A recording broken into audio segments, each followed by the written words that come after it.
है उसको बात करते हैं इंडियन ऑयल कॉर्पोरेशन की। आप देखिए कि ₹93 का स्टॉक हो चुका है हमारा, गिरते-गिरते 93 पर रुका था। अब यहाँ पर एक अच्छी रिकवरी आ रही है बाज़ार में लगातार और उसी रिकवरी की वजह से यहाँ पर बड़ी खबरें भी आना स्टार्ट हो गई हैं। आईओसी का आप देखिए एक तो पीएसयू है हमारा, इसीलिए शायद यहाँ पर लोग भरोसा कम कर पाते हैं, बट जितना बड़ा आईओसी का पोर्टफोलियो है आप देखेंगे तो दंग रह जाएँगे कि यार ये स्टॉक हमें अंडर ₹100 कैसे मिल रहा है। आज हम बात करेंगे इस स्टॉक के बारे में, जो अच्छी खबरें आई हैं, जो बड़ी खबरें आई हैं, जिनसे मुझे लगता है कि आने वाले समय में इलेक्ट्रिक व्हीकल से भी बड़ा सेगमेंट इनके पास होने वाला है। उससे बड़ा एक जो रिन्यूएबल एनर्जी सेक्टर में एक जो डिस्कवरी है वो ये करने वाले हैं आने वाले दिनों में। आप देखेंगे कि जो रिसर्च इनके अंडर में चल रही है, जो ये हासिल किया है इन्होंने, जो मुकाम हासिल किया हाइड्रोजन फ्यूल को लेकर के, वो बहुत ही जबरदस्त है, जिससे कि टाटा मोटर्स को भी थोड़ा-सा डर लगना चाहिए और टेस्ला को भी थोड़ा-सा डर लगना चाहिए। मैं खबरों की बात करूँगा, आपको डिसाइड करना है कि आपको बाय करना है या नहीं करना है। क्योंकि जिस तरह की खबरें आई हैं, श्योरली लगता है कि स्टॉक अगर पीएसयू ना होकर प्राइवेट कंपनी का होता, तो यहाँ पर इस स्टॉक का प्राइस कम से कम ₹1000 से ज़्यादा का होना चाहिए था। चलिए शुरू करते हैं। बात करेंगे टारगेट क्या होनी चाहिए इस स्टॉक के, अगर आप बाय करके चलते हैं 2025 तक। और दूसरी बात कि यहाँ पर अगर आप बाय करते हो तो टारगेट, एंड सेकंड थिंग कि यहाँ पर बाय करने का सही समय और कितना पैसा आपका इसमें निवेश करना सही डिसीजन हो सकता है। सभी बात करेंगे, डिटेल में एकदम चर्चा करेंगे। चलिए शुरू करते हैं, बट उससे पहले अगर आप चैनल पे नए हो तो प्लीज चैनल को सब्सक्राइब कर दो and hit that bell icon ताकि आपको नोटिफिकेशन मिल सके। चलिए शुरू करते हैं।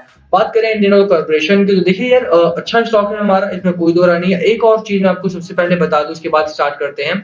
एक बुक का लिंक दिया है हमने डिस्क्रिप्शन में, आपके लिए हिंदी में भी है, इंग्लिश में भी मिल जाएगी। How to avoid losses and inconsistently in the stock market. किस तरह से आप लॉसेस को अवॉइड करें स्टॉक मार्केट में और लगातार पैसा बनाते रहें, ये किताब है। मैंने नहीं लिखी है, ना ही कोई प्रमोशन है, इट्स नॉट अ प्रमोशन, ना ही कोई पैसा मिलने वाला है। तो जाइए खरीदिए इस किताब को, काफी अच्छी किताब है, बस बुक रिकमेंडेशन है। I want you to read it. बहुत बढ़िया किताब, आपको स्टॉक मार्केट के बारे में काफी कुछ सीखने को मिलेगा। लॉसेस कैसे कम करें, अपने मिनिमाइज करके नो के बराबर करें, प्रॉफिट कैसे कमाते रहें, कैसे स्टॉक को चूज करें, कौन सी खबरें काम की है, कौन सी खबरें अवॉइड करनी चाहिए हमें, वो सारी चीजें आपको इस स्टॉक से, इस बुक से सीखने को मिलेगी अभी। चलिए आगे बढ़ते हैं आईओसी के साथ। एंड अगर आपको लगता है आपको बहुत कुछ आता है स्टॉक मार्केट के बारे में तो ना पढ़ें। अगर आपको सीखना है कि यार और सीखना है, मुझे और ज्यादा प्रॉफिट कमाना है, तो प्लीज गो अहेड, काफी हेल्पफुल बुक होने वाली है आपके लिए ये। चलिए आगे बढ़ते हैं आईओसी के साथ। तो सबसे पहले हम इंट्राडे का चार्ट देखते हैं, कल का क्या रहा था हमारा। आप कल का चार्ट देखेंगे तो कल एक स्ट्रॉन्ग मोमेंटम आया था हमारा श्योरली, और इसी स्ट्रॉन्ग मोमेंटम की मैंने पिछले दिनों भी बात की थी। गिरावट हुई थी, इसमें कोई दो राय नहीं कि स्टॉक मार्केट में भी गिरावट थी, और जो उसका असर था वो इंडियन ऑयल कॉर्पोरेशन में भी देखने को मिला था। बट यहाँ पर जिस तरह का ब्रेकआउट देखने को मिल रहा है, चाहे वो चार्ट पैटर्न हो, चाहे वो फंडामेंटल्स में भी एक अच्छा, एक तगड़ा ब्रेकआउट यहाँ पर भी आ रहा है कि जिस तरह से कंपनी अचीव कर रही है लगातार, जो अपना मुकाम हासिल कर रही है, वो बहुत गजब का। आप देखिए खबरों से शुरू करते हैं। सबसे पहली खबर क्या है कि भारत हेवी इलेक्ट्रिकल्स लिमिटेड, डरना नहीं है, भेल की खबर नहीं है आईओसी की ही खबर ये।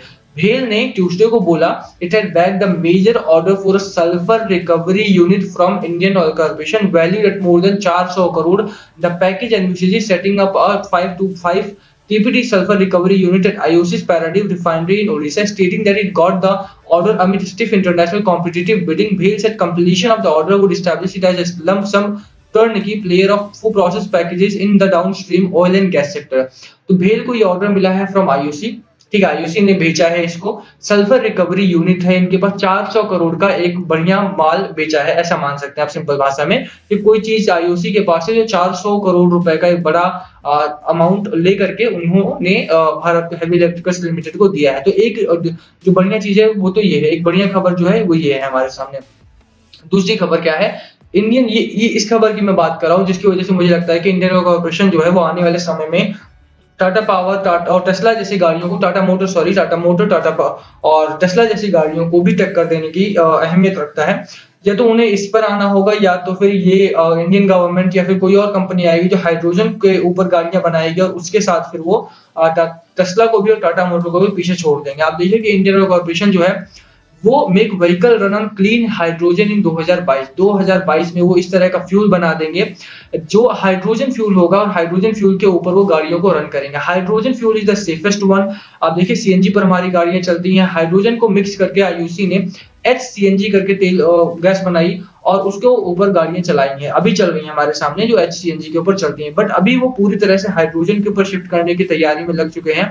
अब हाइड्रोजन के ऊपर पूरी तरह से गाड़ियों को शिफ्ट करने की तैयारी हो चुकी है इंडियन ऑयल कॉर्पोरेशन की। तो आप सोचिए कि ये कितना बड़ा एक डिस्कवरी होने वाली है अपने आप में कि सिर्फ इंडिया में ही नहीं, वर्ल्ड में ये पहली बार होगा कि कोई कंपनी जो है वो हाइड्रोजन के ऊपर गाड़ियां चलाने वाली है। अभी इलेक्ट्रिक व्हीकल्स है हमारे सामने, जो कि सेकंड सेफेस्ट मान सकते हैं, क्योंकि जो इलेक्ट्रिसिटी बनाने की जो प्रोसेस है उसमें कोयला इन्वॉल्व रहता है, तो वहां से प्रदूषण होता है। बट हाइड्रोजन फ्यूल जो होता है हमारा, इसमें पॉल्यूशन जो होता है वो बहुत ही मिनिमम होता है। जैसे सीएनजी हमारा है और उसी का एक आप मान सकते हैं कि एच सीएनजी हो गया है, इस समय पर जो है हमारा हाइड्रोजन सीएनजी हो गया है। अभी पूरी तरह से हाइड्रोजन के ऊपर वो शिफ्ट करने वाले हैं। तो ये बहुत बड़ी खबर है अपने आप में। आप खुद समझ सकते हैं कि अभी इलेक्ट्रिक व्हीकल्स का टाइम चल रहा है, तो आप देखिए कि टेस्ला और टाटा मोटर्स कितना ज्यादा रैली में थे।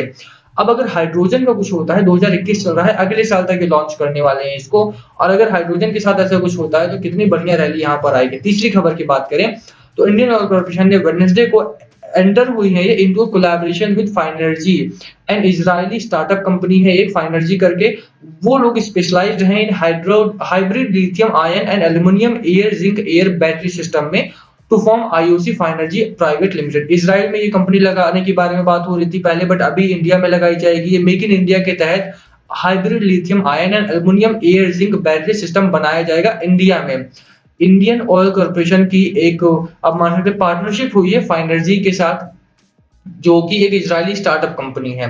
ठीक है, तो ये एक बहुत बड़ी खबर है, आप सोच सकते हैं अपने आप में। ठीक है, तो ये तीनों ही खबरें मैं मानता हूं कि यहाँ पर इंडियन ऑयल कॉर्पोरेशन का जो स्टॉक है हमारा, वो काफी टाइम्स ऊपर लेकर जाने के दम रखते हैं। अगर ये श्योरली एक प्राइवेट कंपनी होती तो इन तीनों खबरों के बाद यहाँ पर आग लग चुकी होती स्टॉक प्राइस में, और स्टॉक प्राइस काफी ऊपर गया होता, 2 गुना 3 गुना। टाटा मोटर्स को देखिए, एक बस छोटी खबर थी कि इलेक्ट्रिक व्हीकल्स का सेगमेंट उनका चल निकला है।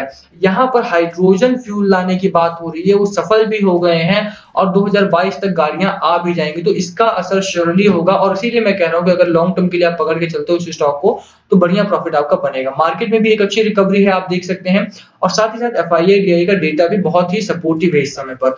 और टेक्निकल चार्ट पैटर्न को भी अगर आप देखेंगे तो यहाँ पर काफी सपोर्ट मिल रहा है। जो हमारा मैकडी है, मैकडी हमारा श्योरली बुलिश जोन में आने की पूरी तैयारी कर चुका है। आरएसआई 41 का आरएसआई है हमारा। चार्ट पैटर्न में एक अच्छी रिकवरी देखने को मिली है। पहला रेजिस्टेंस हमारा 92 रुपीज का था, वो ब्रेक हो चुका है। सेकंड रेजिस्टेंस की बात करें 95 रुपीज का हमारा सेकंड रेजिस्टेंस जोन है। मुझे लगता है यहाँ तक हमारा इस वीक में आसानी से स्टॉक ट्रेड करता हुआ दिखने को मिलेगा। सपोर्ट की बात करें 92 रुपीज का हमारा यहाँ पर सपोर्ट है। दोनों चीजों को आपको वॉच करना है, दोनों लेवल्स को। आपकी क्या राय है इन तीनों खबरों को लेकर के? क्या लगता है आईओसी ऊपर जाएगा या नहीं जाएगा? और क्या लगता है कि अगर ये प्राइवेट कंपनी होती तो क्या इतने ही प्राइस पर ही मिल रही होती है हमें या नहीं? प्लीज जवाब देना कमेंट सेक्शन में। वीडियो यहीं खत्म करते हैं। वीडियो पसंद आई हो तो वीडियो को लाइक कर देना।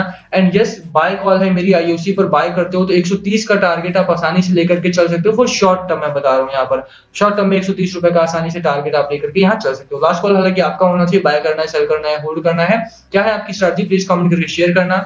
वीडियो यहीं खत्म कर रहे हैं। वीडियो पसंद आई तो वीडियो को लाइक कर देना। चैनल पर नए हो सब्सक्राइब किए बिना मत जाना। Thank you for watching and please go ahead check that book out. आपको बुक से काफी कुछ सीखने को मिलेगा। कौन सी खबर काम की है, कौन सी खबर काम की नहीं होती है, किस खबर के बाद खरीदना है और किन खबरों के बाद बेचना होता है स्टॉक को, बेचना कब है स्टॉक को, ये सारी चीजें आपको उस बुक से सीखने को मिलेंगी। तो go ahead by that book. कोई प्रमोशन नहीं है, कोई पैसा नहीं मिलने वाला है। स्टिल इट्स बुक रिकमेंडेशन, जो हमारे मेल वगैरह आते हैं तो उनके लिए हमने बताया है। जाइए पढ़िए, काफी कुछ सीखेंगे। Thank you for watching again.